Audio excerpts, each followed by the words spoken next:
Welcome everyone to today's English story. Have you ever felt like you were not good enough? Have you ever watched a friend do something perfectly and wished you could be just like them? Today we will explore these feelings. We will learn that true success does not come from copying others. It comes from discovering your own special magic.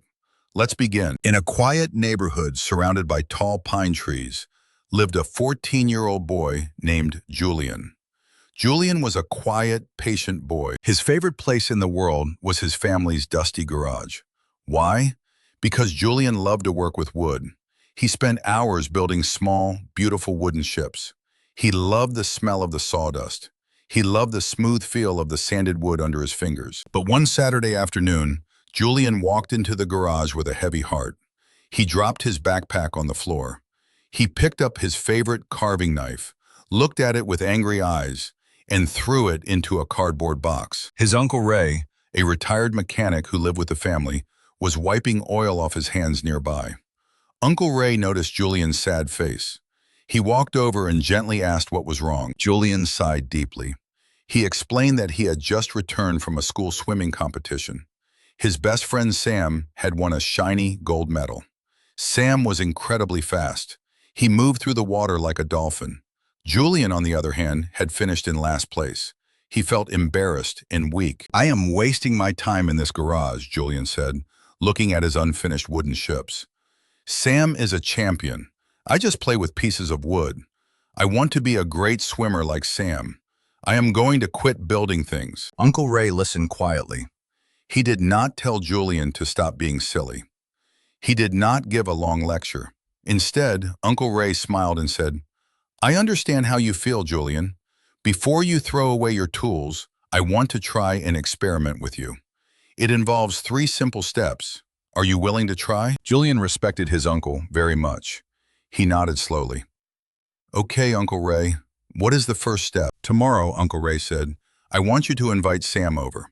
Ask him to help you build the sails for your biggest wooden ship." The next afternoon, Sam came over to the garage.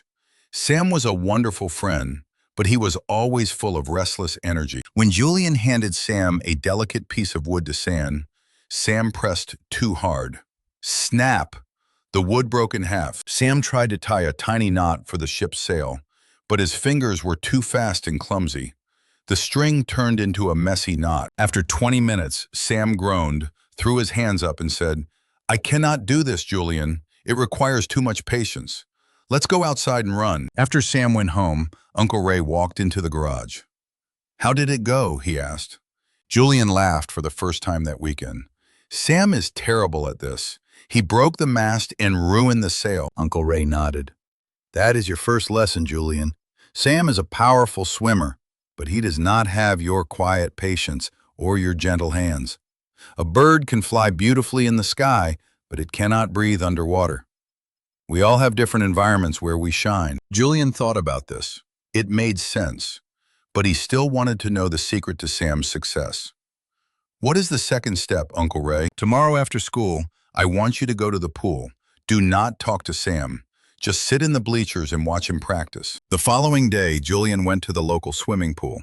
He sat quietly in the back row. He watched Sam stretch for 20 minutes. Then, Sam jumped into the cold water. Julian watched as Sam swam back and forth, over and over again. Sam practiced his breathing. He practiced his turns. He did the exact same motion 100 times. He did not stop to play. He was completely focused. When Julian came home, Uncle Ray was waiting on the porch. "What did you see?" "He practices so much," Julian said, his eyes wide. "He does the same thing over and over. He never stops." "That is your second lesson," Uncle Ray explained. "Talent is only a small spark. Practice is the fire." Sam is not just naturally fast. He puts in hours of hard work every single day. If you want to master something, you have to build a daily habit. Julian felt a rush of motivation. "I understand. I just need to practice swimming every day, and I will be as good as Sam." Uncle Ray smiled a mysterious smile. "That brings us to the third and final step. Tomorrow is Saturday. I want you to go to the pool at 6 in the morning. I want you to swim for 3 hours straight, exactly like Sam does." Julian woke up early the next morning. It was dark and cold. He rode his bicycle to the pool. He jumped into the freezing water and started to swim. For the first 30 minutes, he felt proud. But soon his arms began to ache. His lungs burned. The water felt boring and lonely. He hated the smell of the chlorine. He hated the repetitive motion. By the end of the second hour, Julian crawled out of the pool, shivering and completely miserable. He could not finish the 3 hours. He walked home slowly, feeling like a failure once again. He found Uncle Ray in the kitchen, drinking warm tea. "I could not do it," Julian whispered, staring at his shoes. "I hated every minute of it. It was torture." Uncle Ray poured a cup of warm tea for Julian and wrapped a towel around his cold shoulders. "Julian, this is the most important lesson of all. Why do you think Sam can swim for 3 hours every morning? Because he is disciplined?" Julian guessed. "No," Uncle Ray said gently. "It is because he loves the water. Discipline without love feels like a punishment.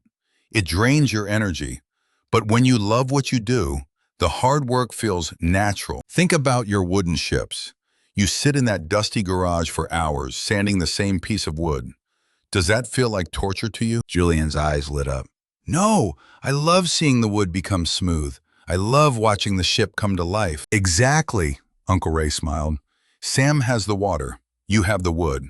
If you want to be truly great at something, do not force yourself to suffer through someone else's dream. Pour your discipline into the thing you already love." Julian finally understood. He hugged his uncle tightly. He did not want to be a champion swimmer anymore. He wanted to be the best wood carver he could be. He ran straight back to the garage, picked up his carving knife, and got to work. Thank you for listening to today's story.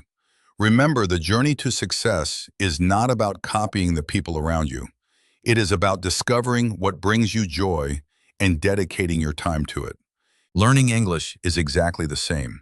Find topics you love, enjoy the practice, and your skills will naturally grow. Keep listening, keep practicing, and we will see you in the next story.